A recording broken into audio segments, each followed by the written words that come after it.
What does endurance running and motorcycling have in common?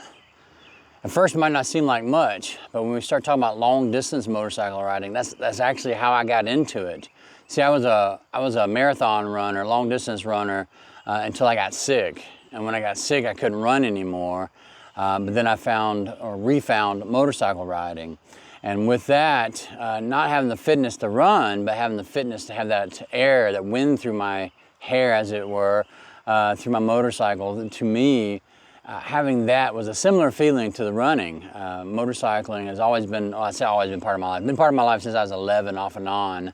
And so when I got sick and started motorcycle riding, that gave me kind of a thing to live for. I wasn't some sick guy.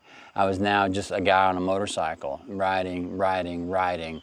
So that's one thing that has really built me up. The mental capacity to run a marathon is basically what I've used to ride my long distance rides. But now that I'm sick again, I focus more on becoming well, on the running. So in December, I ran across a study that said, before you're 50, there's some training you can do to really make your heart much younger. And I'm like, well, I'm pretty close to 50, so maybe I should do this. So I got back on my little walking pad. I got a little deer run walking pad that Charlene Johnson recommended on one of her videos. So I got on that thing and started walking and getting my heart rate up to zone 2. Well, zone 2 was easy to get to on a walking pad because I was so out of shape. I was 100 pounds overweight. So that's how I found myself beginning of the year. Still about 100 pounds overweight, but heart a little healthier. Not focused too much on any of that, just trying to get my heart a little healthier. And then come February, a doctor did a scan on me and found fatty liver disease. Well, that kind of woke me up because here I am 100 pounds overweight, fatty liver disease. This could end very badly.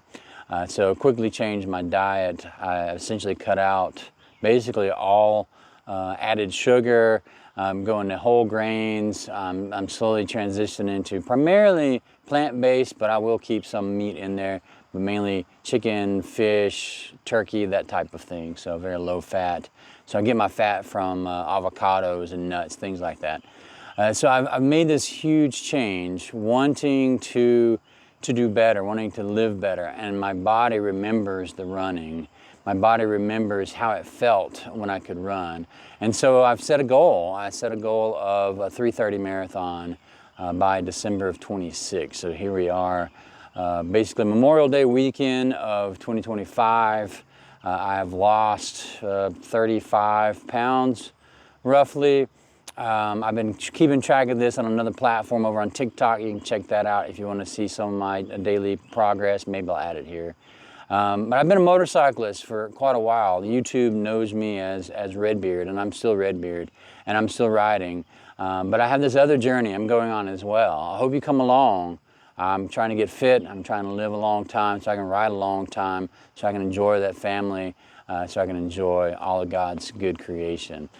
So goal of 3:30 marathon in December. That's actually the Rocket City Marathon there in Huntsville.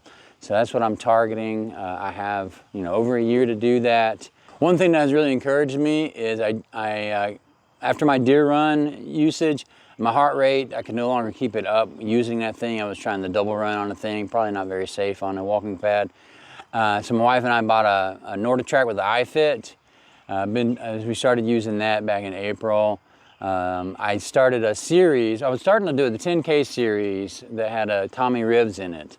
He has a 10K series, but the first one, he kept saying, if you haven't done these other two, if you haven't done the Swiss Alps Hill, if you've not done the 5K, go back and do that first.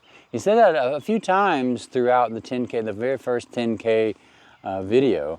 And so I decided to listen to him because I know I need to go, little by little, make these progressive steps to become better.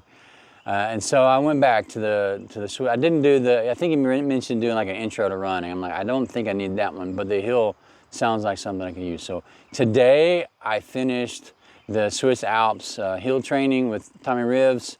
I'm so thankful to have been able to complete that. I am much stronger, a much better runner, even now after the 4 weeks of that. Long way to go to get that 3:30 marathon, but progress. I'm making steps. So, like I said, I've dropped 45 pounds, or not 45, 35 pounds, maybe 45 soon. It'll be there. So I've dropped a lot of weight. My heart is a lot better. Resting heart rate, instead of being in the 70s, which is a good heart rate, my resting heart rate is in the mid to low 50s. So the heart is stronger, the muscles are coming along, dropping the fat, get the speed up, get the training in.